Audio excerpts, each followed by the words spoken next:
ukuthi wonke umuntu unikiwe isilinganiso sokukholwa.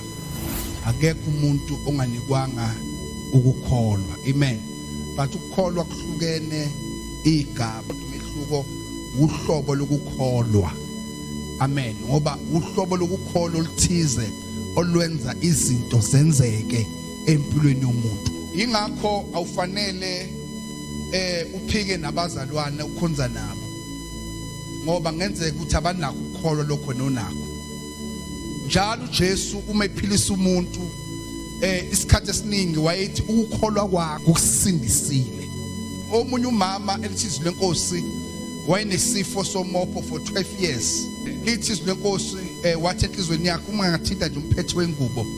Umphetho wengubo kaJesu bazalwane hayi ukuthi wona ophilisayo. Kodwa ingubo yayigqokwe umuntu ophilisayo. Amen bazalwane. Ukukholwa kwalomama akudinganga ukuthi uJesu azamthinte.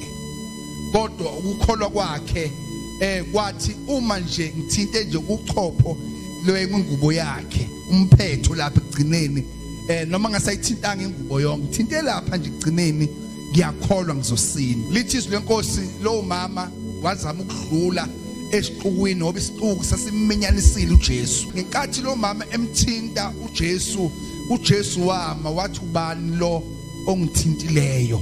Baphendula abafundi bathi usho kanjani ukuthi ubani okuthintileyo ngoba isiquku sinjani sikumenyanisile wonke umuntu uyakuthinta. Wathi uJesu ke hayi bangithinta kodwa khona lo ongithintile. Kusho ukuthi baningi abantu abasondelayo kuJesu bemthinte alibonge igama lika Jesu kodwa bengenakho ukukholwa.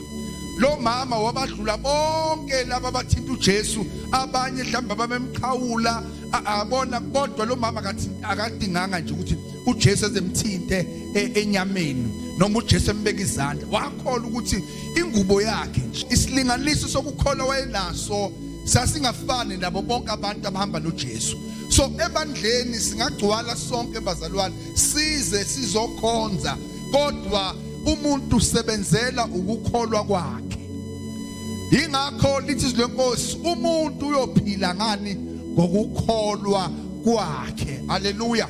So ukukholwa ke thatha iadvantage ke ukuthi ususindisiwe uyazana noJesu awunyusi ukukholwa kwakho.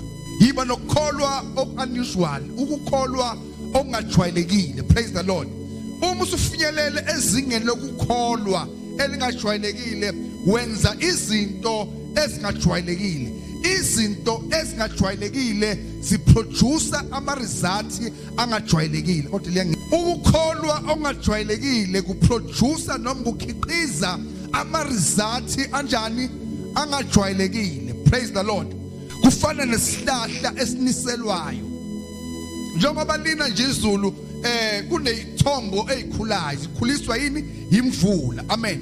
So izwi likaNkulunkulu uma silidla thina lingena siyalikholwa, uma lingene lisize ekutheni ukukholwa kwethu kwenze njani? Kunyuke kuphakame kuze kwazi ukukholwa kwethu ukubamba izinto. Praise the Lord. Engaze icathamwe ukuthi sizoyibamba kodwa ukukholwa siyakwazi ukuyibamba. I used to say umuntu okholwayo ungena ezweni lezinto kuthiwa una level asuka phila kuyo umuntu okholwayo. Akukusebenzeli ukuya esontweni and every Sunday every Wednesday but uthola ukuthi ukukholwa kwakho akukho. Ibhizinisi lika Sathane, ibhizinisi lesitha